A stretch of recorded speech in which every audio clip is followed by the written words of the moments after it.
Dr.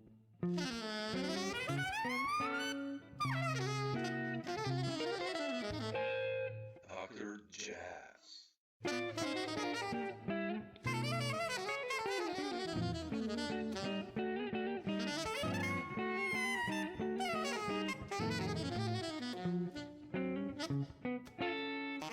But I'll just jump in with Yeah, yeah. you Jump know in. I wanted to ask you about your solo stuff, and I saw that you're going again on tour now in May, like the solo. And how do you keep I mean, I've seen you live, I think probably more than 30 times, I guess, and always when I see you, you're like at the top of your game. And how do you keep fresh even after this time on the road, like for every gig? I mean, how do you get inspired and always sound amazing? I mean, that's like all of you guys. I mean, it's That's really nice of you to say, but I'm just the same as everybody in that we're stuck in this thing where you'll have a good night and then the next night, oh, I screwed up, and maybe that's part of it's important to feel like that. I don't know. It's kind of it's not fun when it's not good, but yeah, 50% of the time, Samo, I feel like, oh shit, I fucked up. no, And I think I think everybody's like that, and then the next night it'll work. It'll all work. And it's just mystical. I have no idea, so at least I'm used to that. And so that helps that to just get through when it doesn't feel absolutely comfortable, But how do you get motivated? I just want to play good. Maybe fear of sounding bad, and I love music, so great musicians like you were talking about playing with Harold and Bob Moses and that sure helps. That motivates me. Playing with really good players and listening to the music I love too, and getting inspired by it. Yeah. What do you listen to these days, by the way? Old shit. I don't listen to, first of all, I don't listen as much as I used to, but it's funny you said you talked to Swallow because we're both doing the same thing. We're reading the Sonny Rollins biography. There's this big long, it's like super in-depth Sonny book, and I'm a jazz nerd. I go back and listen to everything because the book is like, every single gig he ever played. And so I would go back and listen to all the records and that's very inspiring, Sonny Rollins. And I don't know what else. I listen to whatever people tell me to listen to, and then I don't listen to music as much. I don't need to. I don't know. Yeah. I mean, just because there's so many hours of the day, and you have to work on the music you're working on, and then there's not brain space anymore for me. I don't know. No, but sure. Yeah, you've listened to so much and learned so much. I remember you mentioned Sonny, that back in the day when I came to your place, you gave me CDs, all the CDs, and I made a burner, and I burned like the Life at the Village Vanguard. Oh, the famous, with Elvin. Yeah. Wilbur Ware. Yeah. I remember you gave me that one, and I just transcribed all the solos and what Sonny's playing there, man. That's like the lines. It's that's I just love it, and it's some of the greatest jazz that's ever been on the record. I think. Yeah, definitely. But what I mentioned for touring is because in May you're going for your solo adventure, and I've always loved your solo playing. Like every gig, I was waiting for the moment when you do the intro to a tune, and I love. This is what, and you did a solo record now, and how did you decide after such a long time actually to do it that you're ripe I mean, I think you were always, but Samo, I only did it because of COVID, because I was home with nothing to do. oh, And I was making, I was playing with my looper. If I just play by myself, that's cool. I love it. I mean, I wish I could play by myself, and groove, like a piano player, but can't do that. And so I can play by myself for a certain amount of time, and it's good for a rubato, And but then with the looper, I'm so used to playing with that. I've had it for years now in my house, and I just make little vamps up or play drones or little rhythmic things that I use, and that's really helped me to have that. But the reason that I made the record was because I was home alone with 2 years of lockdown. Yeah. And also, I'm not like an engineer, technical person at all. And I got that thing, the Universal Audio OX, which allowed me to get a good sound with an amp, and I made the record in GarageBand. Really? Just went right into GarageBand. It was, for solo guitar, it was fine. Wow. And then an engineer took it, Tyler McDermott. He took it and tweaked it, and yeah, so he mixed it. Wow. Did you do prior to that solo gigs like in your life? Yeah, over the years I've done a few, and the first, like I did one in like 1980 or something. Already, wow, in man. Germany. I did one gig, and it was so awful. I was so scared. And that I never did another one for like 10 years. Then I did another one that came out okay, I guess, or people told me they liked it. And then 5 years later, then with the looper, I started to do some gigs, and that wasn't so awful, but it took a long time because I didn't want every song to be like those intros I play. Because that's just an intro. Then you get with the band and you swing, try to, and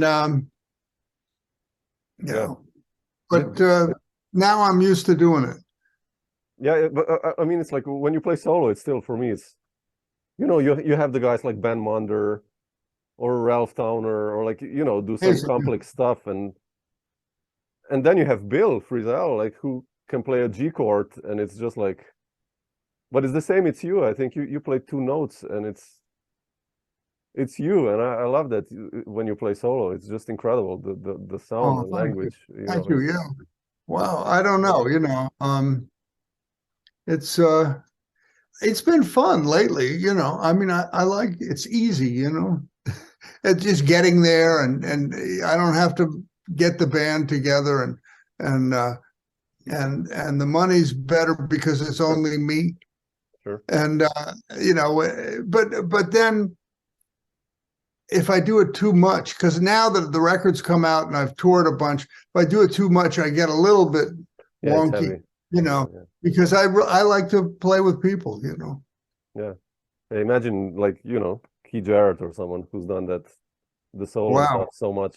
I mean, for me, I know what you mean. And like you talked about guitar and all those guys you mentioned, I mean, and then Ted Green. You've heard Ted Green, sure. right? Man, that's incredible. He was phenomenal. Yeah, all these guys. Yeah, it's just the solo guitar heritage. It's so immense. It's just scary. It's well, those guys that really do it, and I remember Mick Goodrick in Boston, who just passed away, who had just more shit together than anybody that I ever met that way. And, just with harmony and chords and stuff, and that's really kind of not my specialty. I mean, I know the chords and everything, but to really work on it, and the way, like Ben Monder with these harmonics, so it's like another instrument. I mean, that to me is where it's at for solo guitar. But I like getting the thing with the looper, and then it's like playing with a band. Yeah. Which is more my specialty, Yeah. No, I still love the solo. It's just, I was so happy when it came out because like, yes, he did it finally. Oh, thanks, man. Thanks, Samo. Like all your peers kind of builded it, and Frizzell and Mettini did it, and like I was like, yes, come on, okay. I was so happy. Well, those guys, I think those guys are great at it. And I remember Bill Frizzell playing solo years ago, playing all monk tunes and stuff. And Pat is fun. It's amazing at it on acoustic guitar, with all that. Wow. Wow, it's beautiful. But I wanted to ask you also about ECM and I mean this one you did at home, but like the one with Swallow and Bill you did in the studio. Yeah, and how is it for you? Like, I know you did like Bass Desires, of course, in the 80s.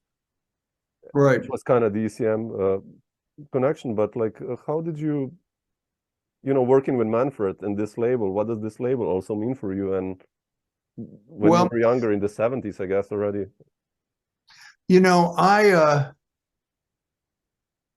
I actually know about Manfred Eicher. I met him a really long time ago, like before anybody. I mean, when I was a Berklee student, Gary Burton came to Berklee. And so it was like Gary had only been teaching there for a year or something. And me and my roommate was a great drummer, Ted Siebes, and Chip Jackson, the bass player. Those guys were better than me. And Gary liked to play with them. And we had a set of vibraphone at our apartment, So we jammed with him a lot. I got to know him. And one day he said, would you guys pick up this record producer from Germany who's coming to Boston to see me and hang out with him because I have to teach and he gets in the morning and you hang out with him and I'll come over to your place. So we hung out with Manfred all day. Wow.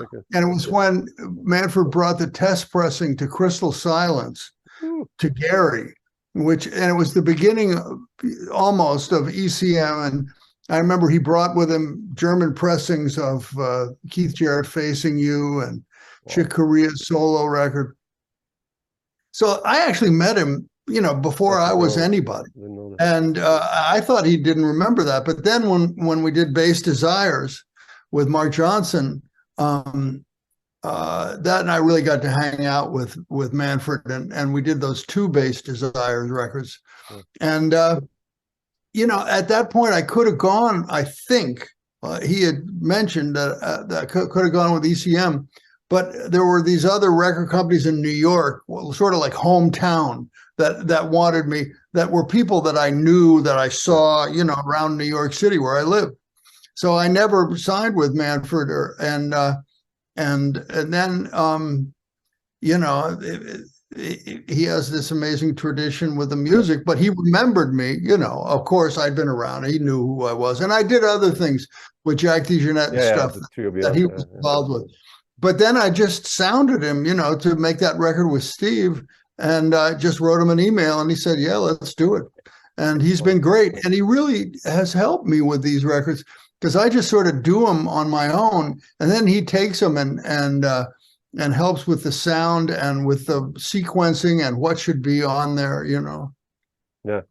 No, it's so nice that, especially the Swallow record, when I talked to Steve, he had just like high praise of you. And, I remember the early records you did with Adam Nussbaum and already that, like, what is it about Steve? I mean, obviously, I've played so many tunes of his, from Eider Down to, like Hula Bolinas to Falling Grace. He's such a composer, but what attracted you in the beginning with Steve? What was that thing? I mean, obviously he's a monster bass player.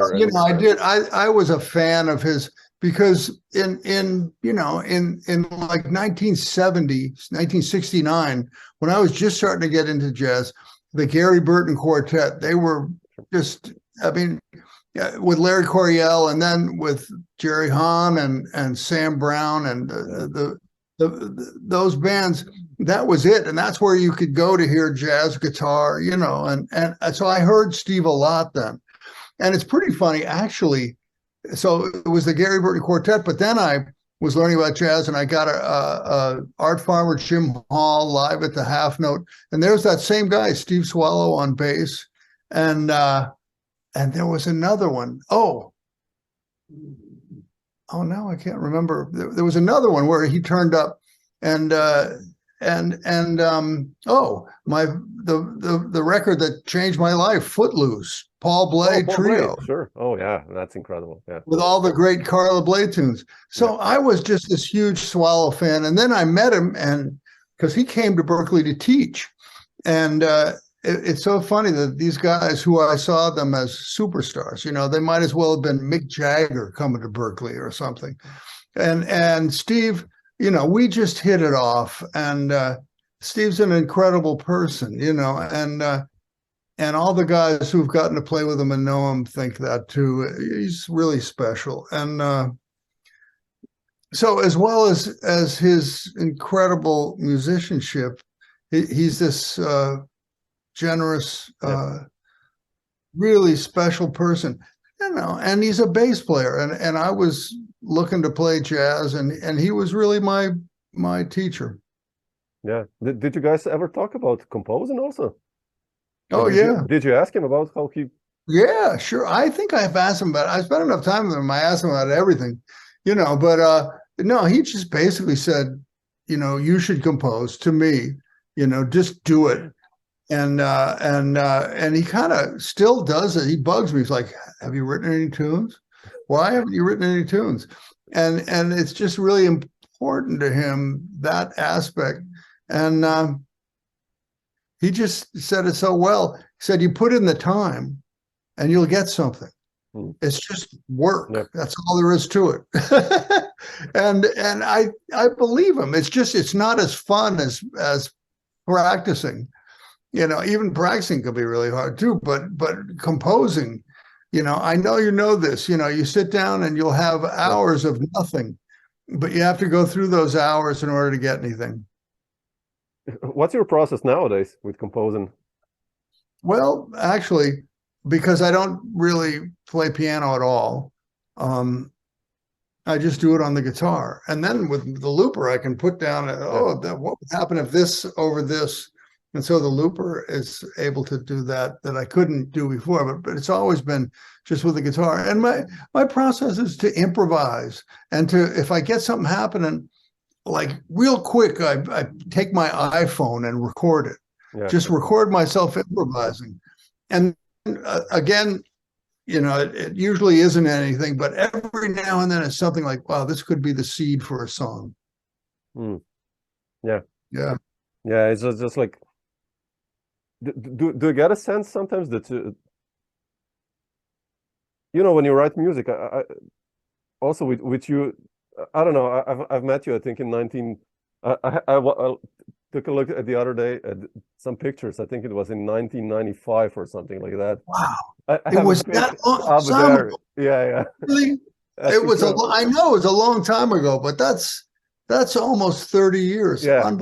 Yeah. And it's, I remembered I saw you then with a go-go program, and you as a composer and as a player always seem to reinvent yourself in a sense. Like, how do you decide actually, or did you decide, or even now, like where to go on musically? Where does this come from, the idea? Let's say, like, okay, I'll go now there, or like. Well, there's a million ways any of us could go, and none of them are the right way, and probably none of them are completely the wrong way. I don't know, but so you just pick one way and try and stick to it. And so much of it has been because I'm hooked into the like we all are, the world of, well, you play with these other musicians. Yeah. And you have to accommodate them, because everybody has to like the music, and we all have to get excited about it. You can't write stuff that'll bog things down and put people in a bad head, if it's too difficult or whatever. So I'm always trying to write for the situation, stuff that pragmatically will work, Yeah. And yeah. Do you change music then? if you give the band like a lead sheet and you know, Yeah. if you see it doesn't work, do you still like work Yeah. on a tune? Throw it out or change it. Yeah. Yeah. Yeah. And you know, like when I have like a working band, like this Yankee Go Home band, Yeah, I'll write love these that, yeah. tunes and it'll be kind of hard, you know, and then we'll all be playing and I say, oh man, no, wait. And then I realize those guys have spent a couple of hours looking at this, trying to make sense of it. And then you change it, which is no fair. But they're nice people. They put up with it. Oh, come on. But You know, but yeah, I'm changing it all the time, yeah, throwing okay. stuff out. And, you know, other people just, you know, I don't know, Mozart, right? He never had to erase anything. But no, I'm changing it all the time and going back to other stuff. And Yeah, I don't know. I'm fascinated because you went through all these phases, and you know, when I see you, you basically laid foundations for jazz guitar. Like in the 80s, it was the fusion, then the quartet with Joe, then you went the funky way. You know, it's like, and everywhere you seem to work, and your sound, it's still you. You know, I find that amazing. It's like, well, you know, I mean, part of it's incredible. different.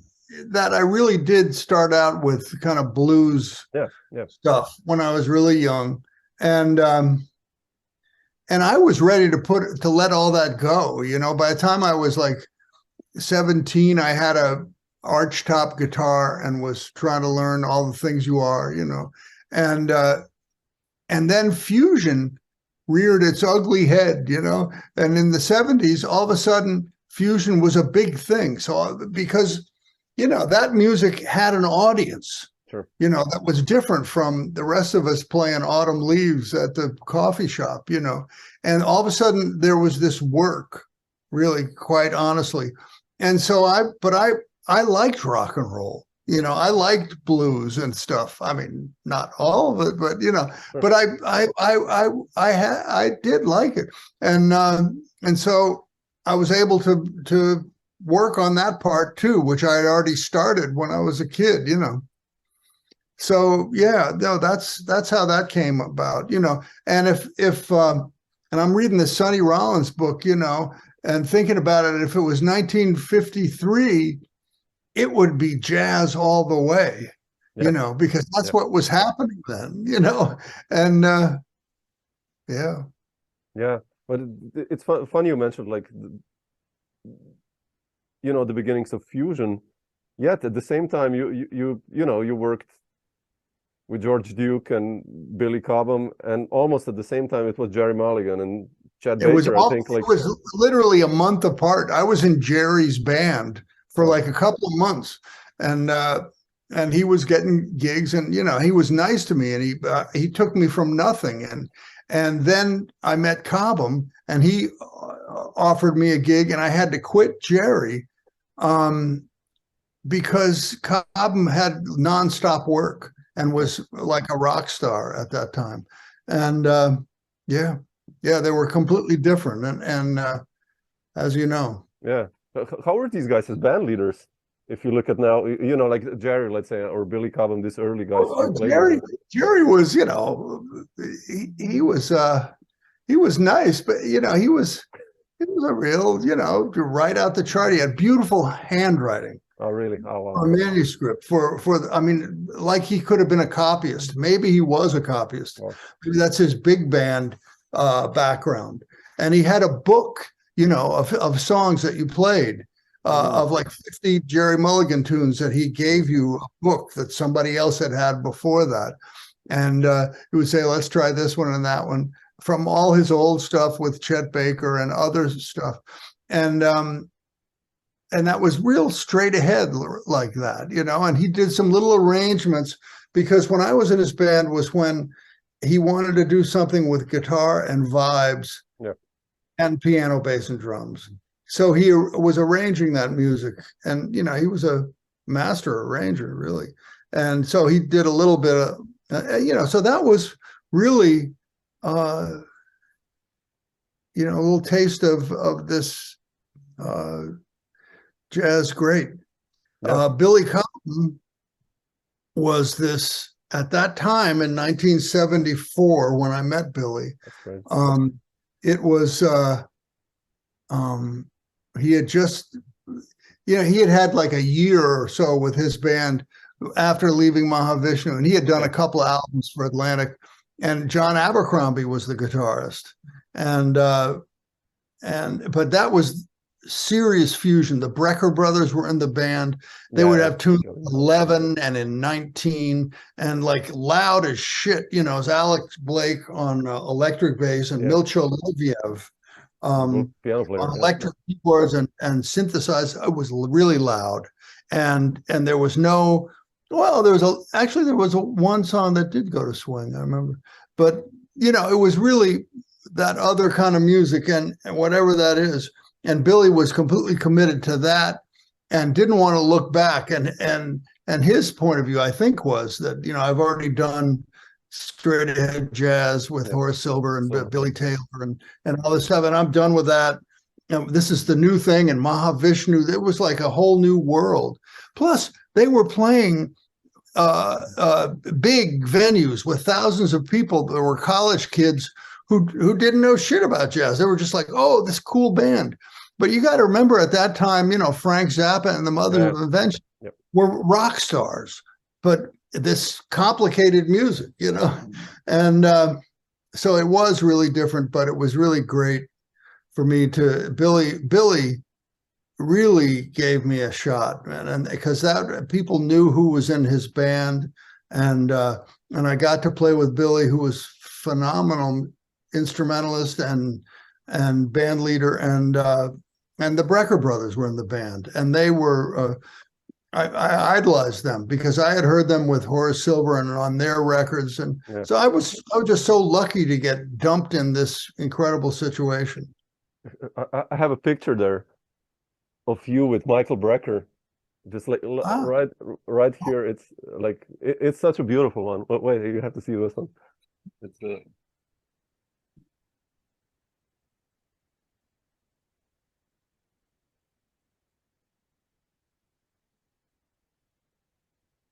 it's such a cool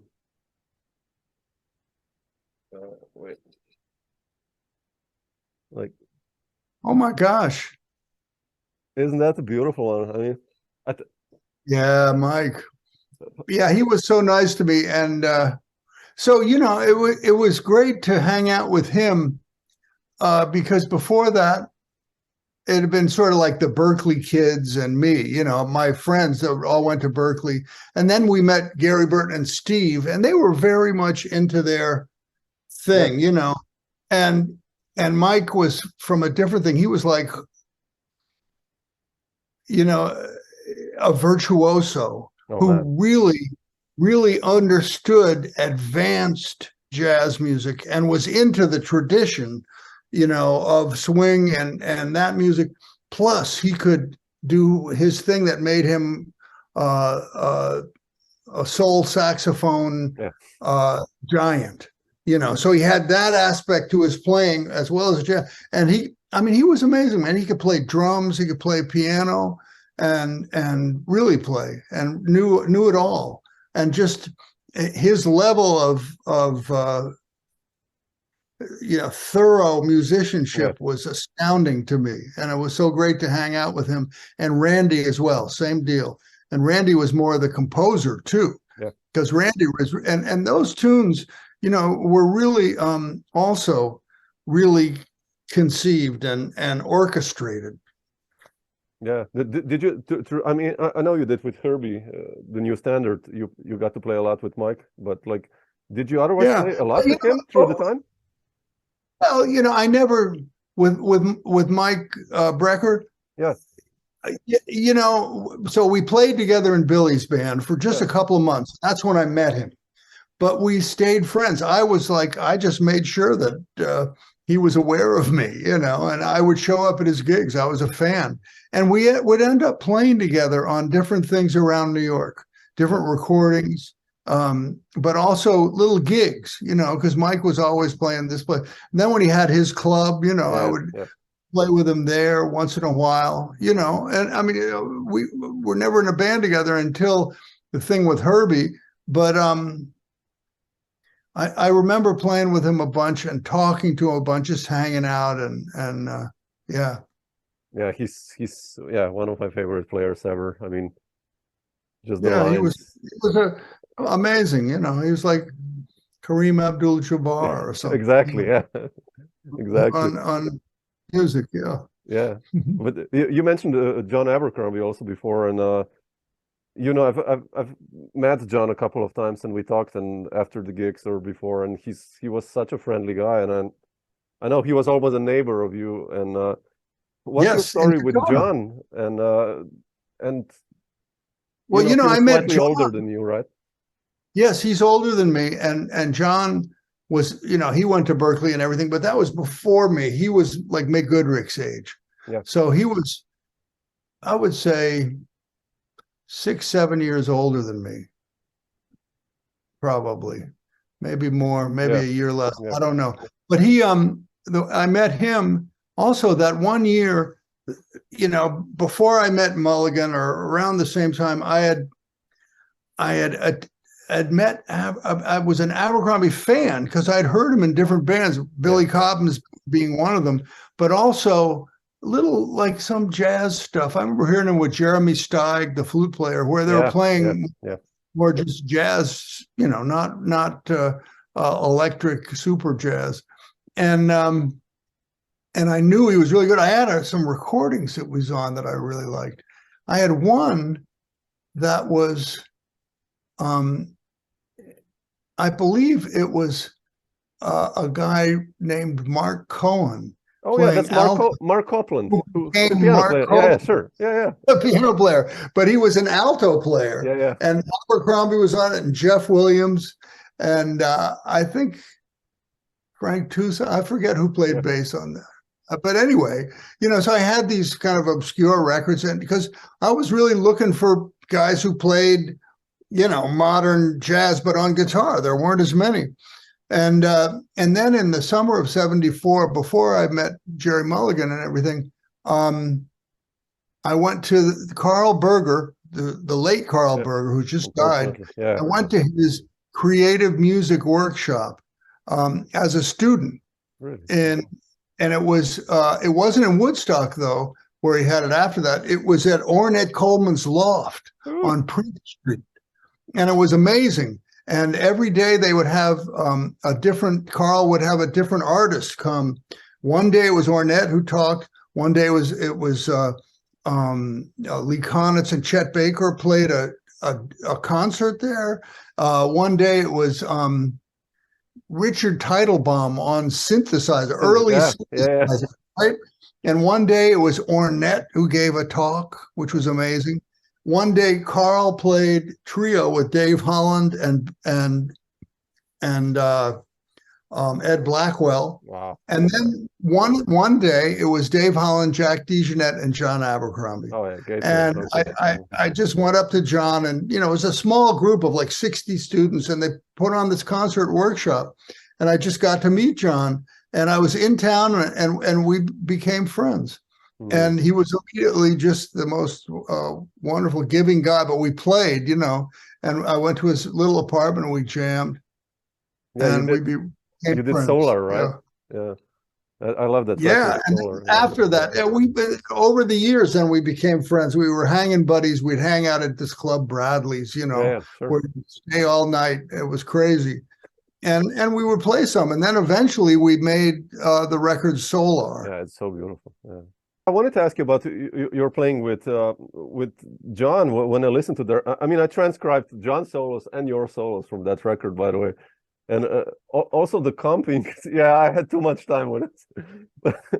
And you know, when you comp, I remember when we talked like years ago, you said like the bridge with Jim Hall and Sonny Rollins was for you regarding comping one of the most important records, but. You know, even with Lovano or with Joe Henderson on So Near So Far, which, by the way, my favorite Sideman record of yours, that one. Thank you. It's just how you comp Joe. It's like, how do you usually approach comping? Because many times, you know, you play just intervals or counter lines. Like, how did you learn that, and who were your Well, it was. I mean, Jim Hall was it, and not only the bridge, but his records with Art Farmer and his records with Paul Desmond. And I just love that. And so I just, tried to play like that. Basically, that's what I was doing. I can't even remember what it is now. Because it's, I'm sure, changed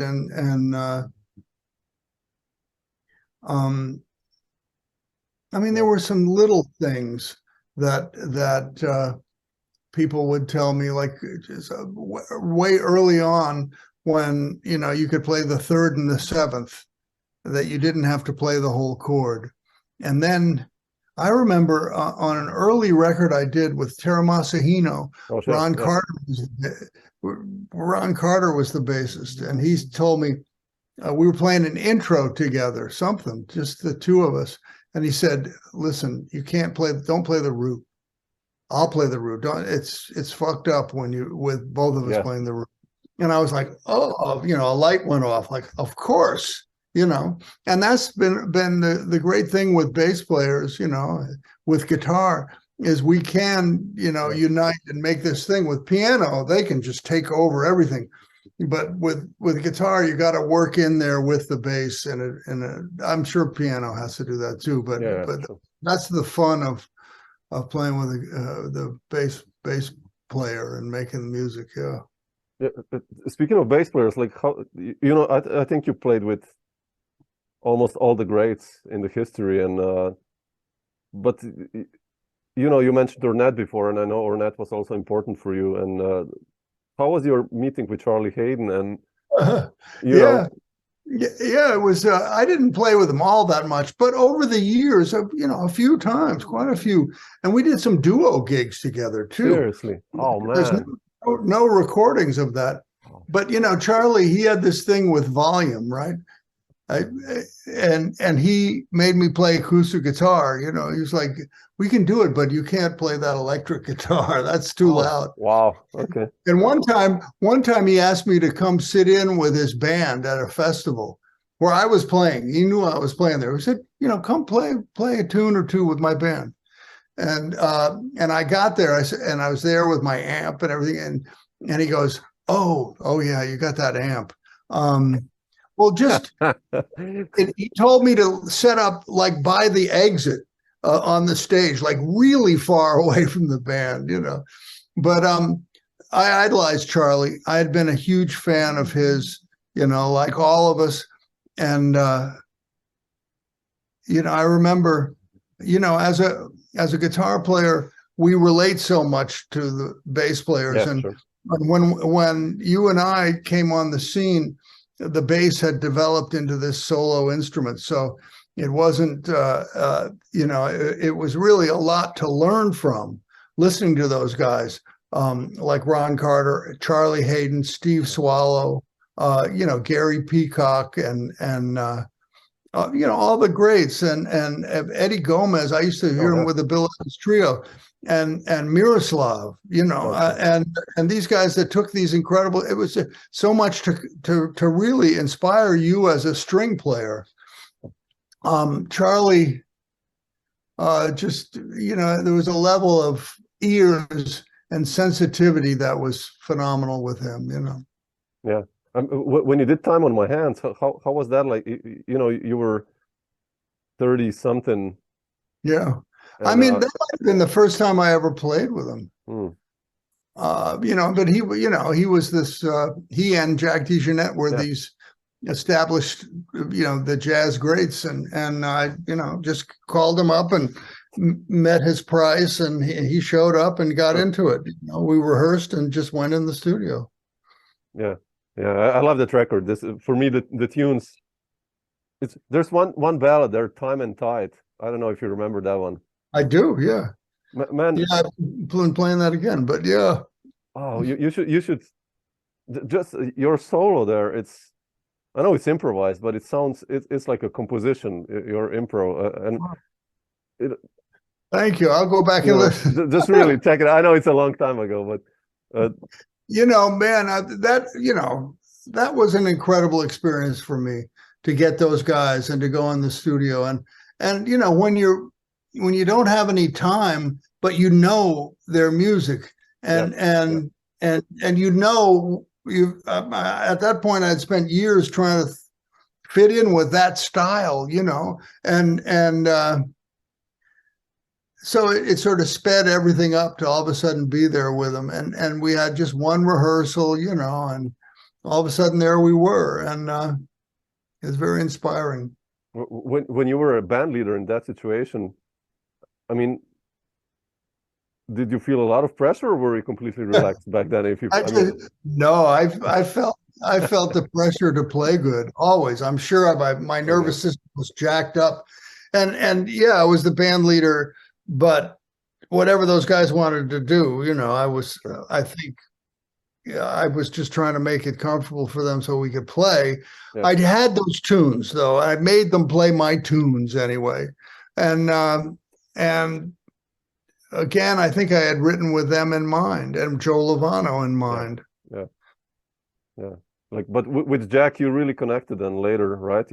I mean, you did the Trio Beyond, and you kind of became really close. And yeah, you know, yeah. I remember I was at first when I played with Jack, I did you know, I had played with him a few times, you know, and I always thought, oh, I'm going to get lost because he doesn't give downbeats like everybody else does. And then after a while, after a few times playing with him, I realized that no, it's not like that, because he's such a great musician. He knows everything I'm trying to play. You know, he can hear where I'm trying to play, and he's just having a dialogue, and everything made sense. Yeah. With what, you know, so I didn't worry about it. Mm. Yeah, it's incredible. Wow. At first I had to worry about it, you know, because he plays a lot of stuff, man. Oh, but man. He's an unbelievable musician, you know. Yeah, also composer and piano player and everything. Everything. I mean, he really, I mean, it comes down to just knowing what's going on.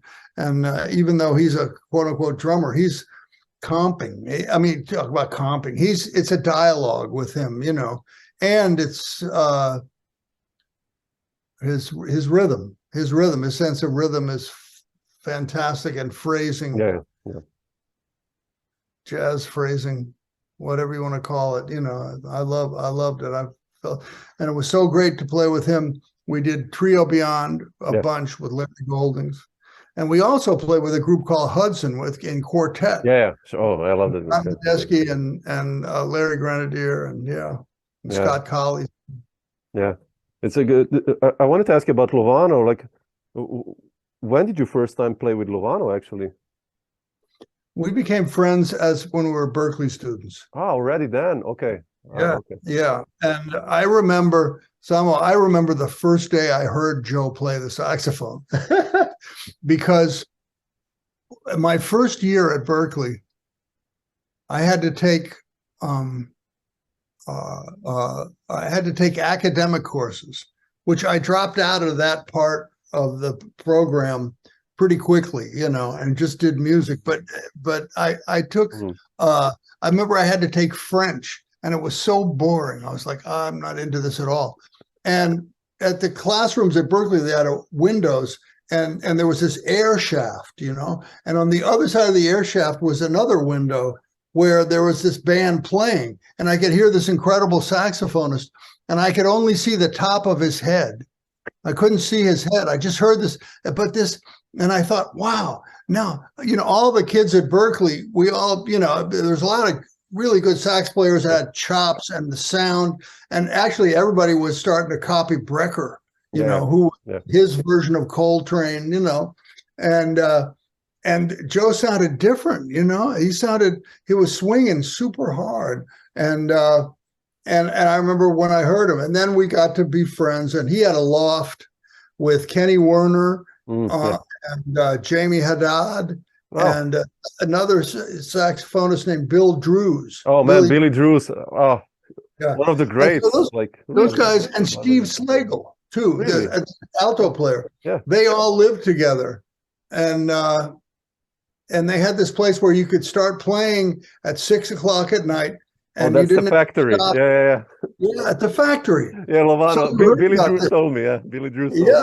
Yeah. So I used to go jam with those guys all the time. And a piano player from Hong Kong named Ted Lowe, and bass player Rick Kilburn, from Canada. And those guys would stay up all night playing. And I made a lot of sessions with them, and we all became friends.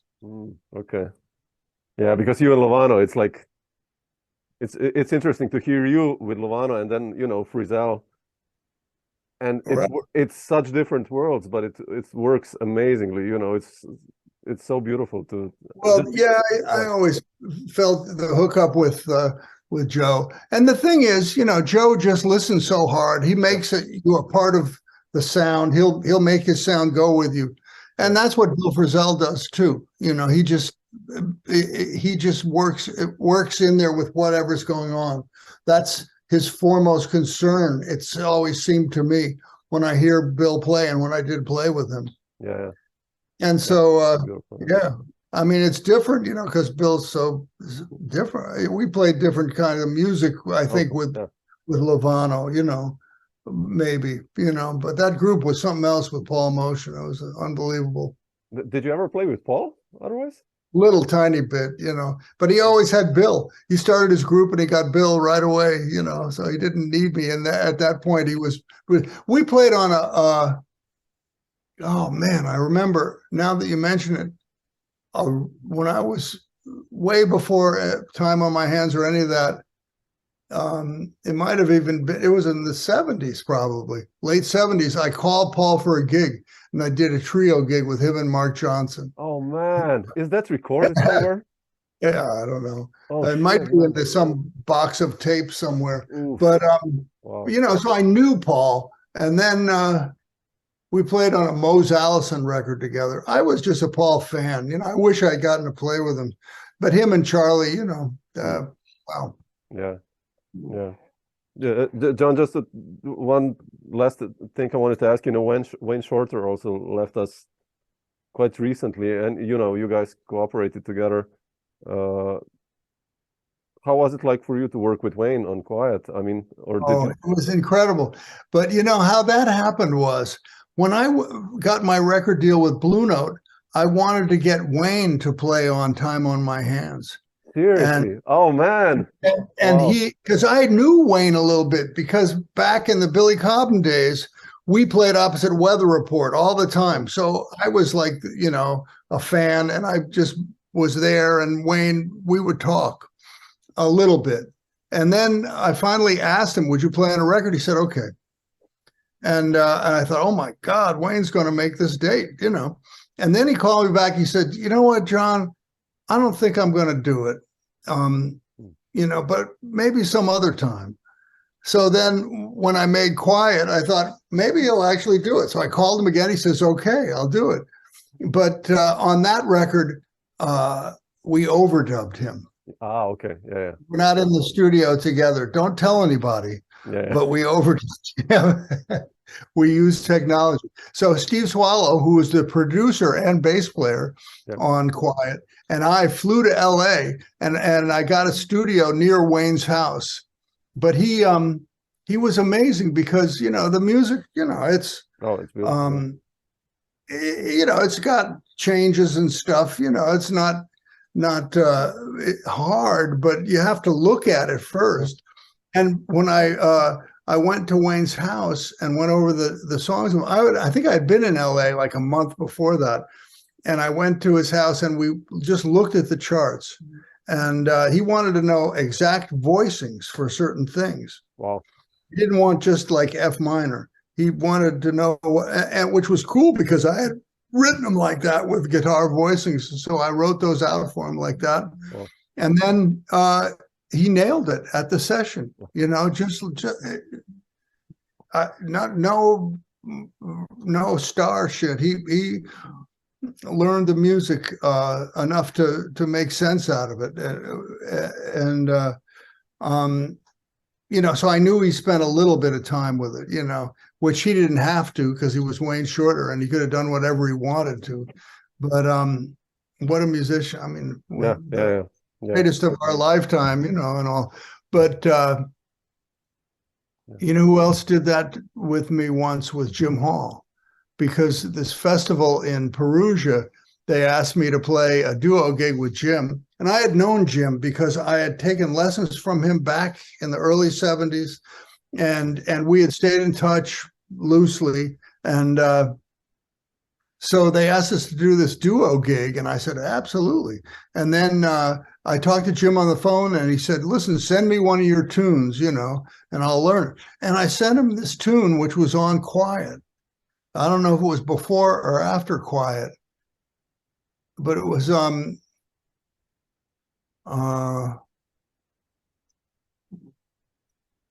remember the name of it. I can't remember the name of it. One of the tunes, Quiet. And then we just rehearsed in a hotel room like before the gig, just him and me with our guitars not plugged in. And he had the tune down, man, which I couldn't believe that it was so beautiful. But these guys, they're like all of us, you know, they're interested in music and they just, you know, they want to learn tunes. Yeah. Yeah. So beautiful. John, I will leave you be here. Samo, it's so great to see you. It's great to talk. Thanks for doing this with me.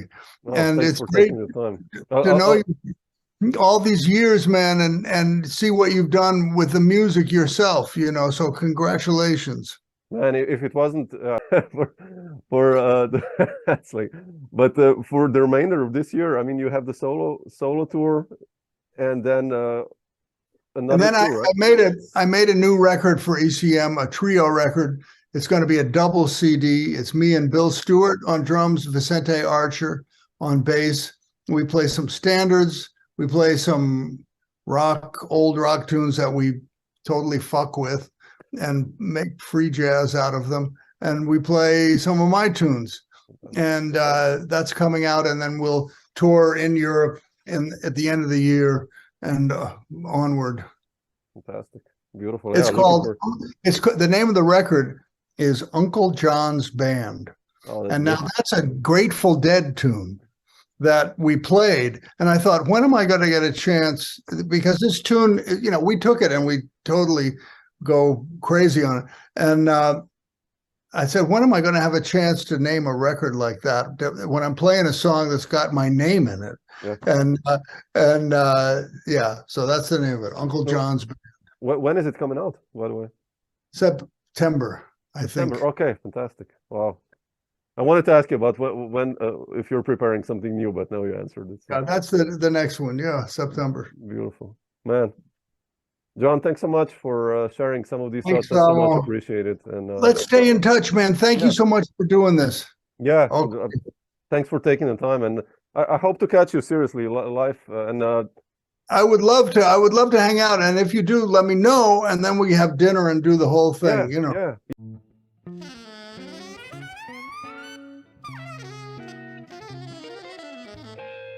Dr. Jazz.